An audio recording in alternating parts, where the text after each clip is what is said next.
Hi. So, as a aspiring fashion designer, I love reading magazines to see latest designs, kung ano yung usong color. For example, violet, pink, burgundy, green, old rose. So, yun. I like browsing magazines. Especially lalo na pagka yung bago yung magazines. For example, like that, may mga gowns, red dress, ganyan.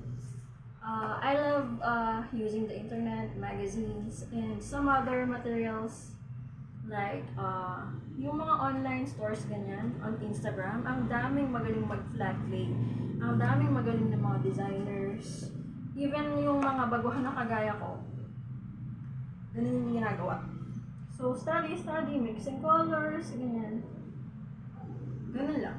So, today, I'm gonna show you how to cut a fabric ng gagawin nating scrunchie here. So, I made a scrunchie like this a while ago. And then, this is the fabric. I'm gonna show you the things that we need. The fabric, scissors, cutter, and denim crayon, yan, pang sulat, and of course, the measuring tape or the manila. So, asip ko lang ang flower. Kasi mabuko. Then, I can show you how to cut that. So, let's gonna lay down the fabric. This is called spandex. This is very stretchable. Gumagawa din ako ng mga headbands, pero today, scrunchie yung gagawin natin. So, my pattern is 4.5 by 17. So, sulatan mo siya. And then, I'm gonna show you later how to lock and sew the fabric. So, 17. So, yan. Ganyan siya kahaba. And then, of course, using the scissors, susundan lang natin yung sinulatan natin na tela. Medyo masikip lang kasi hindi naman talaga ito yung gawaan. Kasi meron kaming mas malaking table putulan or tabasan.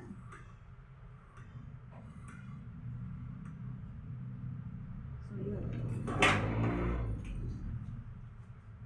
So, this is the fabric and the width is 4.5 and the length is 70. So, I'm gonna zoom the camera and you'll see the magic here.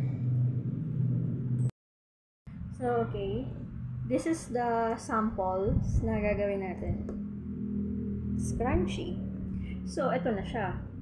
Ito yung tela na kinat natin. So, this is the width, 4.5, then 17 itong length. So, facing, nakaharap sa'yo yung right side. And then, lagay mo yung tela dito sa gitna. And then, flip. Ganyan lang siya. Then, let's put a 1 inch na allowance from top and bottom. So, to make it secure na mailak natin siya mamaya. So, lagay mo dito yung tela. May 1 inch dito sa ibabaw. Tapos mamaya may 1 inch din kailangan sa dulo. At make sure na pantay. Kasi, pag hindi siya pantay, hindi siya maganda. So, sipa ko na ha. And then, balik. So, binabalik ko siya para malak. Tapos, yung tela, ganyan. So, this is very easy to make. You can make 12 pieces a day, 8 pieces a day. It's up to you kung ilan yung kaya mong gawin. Pero the first time na gumagawa ako, marami na sa akin yung 8 pieces hanggang sa naging 12, ganyan. So, depende sa tsaga mo kung ilan yung magagawa mo. Pwede ka rin mag-overtime, pwede kang mag-undertime, it's up to you. Kasi minsan yung mga mananahe or yung mga designers, pag pagod na, hindi pwedeng, kailangan complete sleep. Ako namamahinga ako palagi bago manahe. Kasi pagka paling-paling yung tahe pagpagod.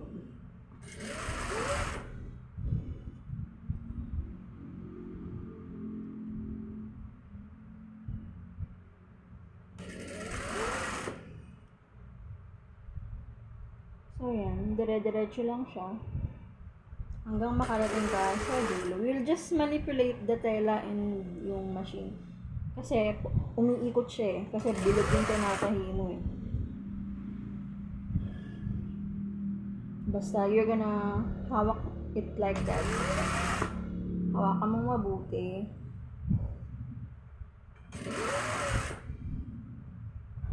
Diyan ito, malapit na sa dulo. Hawak mo lang siyang ganyan. Nilinya yan sa gilid, dun ka titingin. And then ito, pag mayayari na, make sure na you're gonna leave 1 inch here sa dulo. Yan. And then, lock backwards. And then, yan. And then, hatak.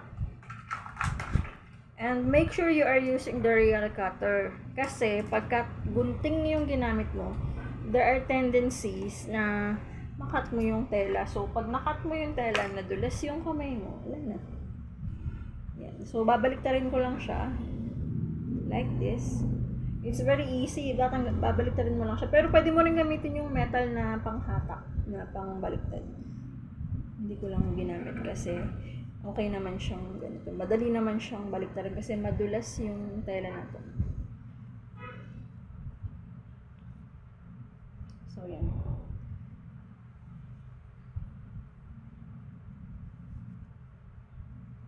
Babalik na rin.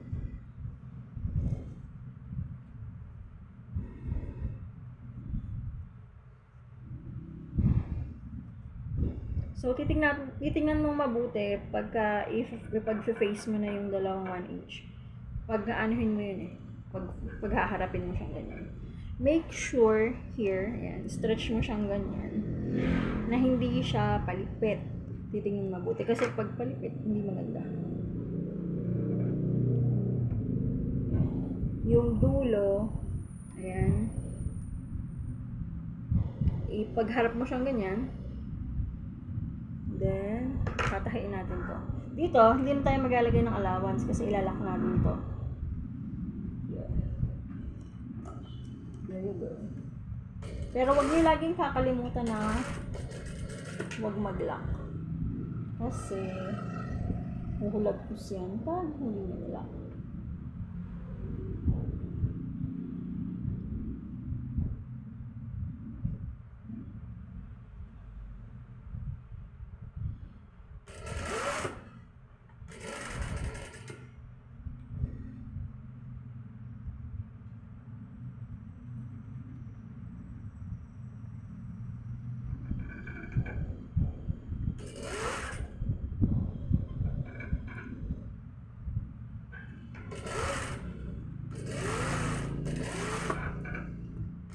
Backwards and then forward.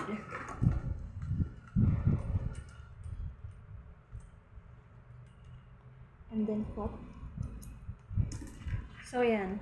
Gaya itsura niya. Hatakin mo siyang ganun. And then, you're gonna put it together. Ayan yung butas, di ba? Ilalak mo siya. Pag i-face mo siya, haba-haba. So, pwede mo siyang invisible stitch kung gusto mo, yung pinakita ko sa nakaraang video. But here, I'm gonna lock it na lang using the sewing machine para mas matibay. Though, mas maganda talaga yung naka-invisible stitch. Maganda siya. Pero, mas matibay yung ganito.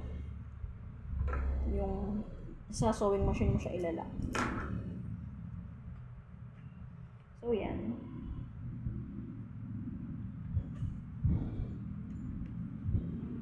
Make sure na nakatapat dun sa tela. and then tahi, and then lock again.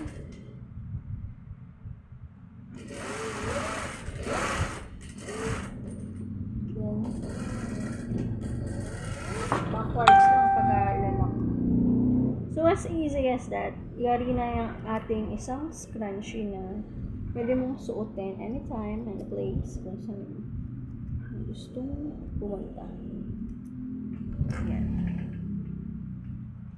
So, ang cute, di ba? 1, 2, 3, 4, 5. So, 5 is a lucky number. And I guess I'm done. So, thank you for watching. Please subscribe me on my YouTube channel. And please wait for other videos that I'm gonna post on some other time. Thank you. Bye-bye.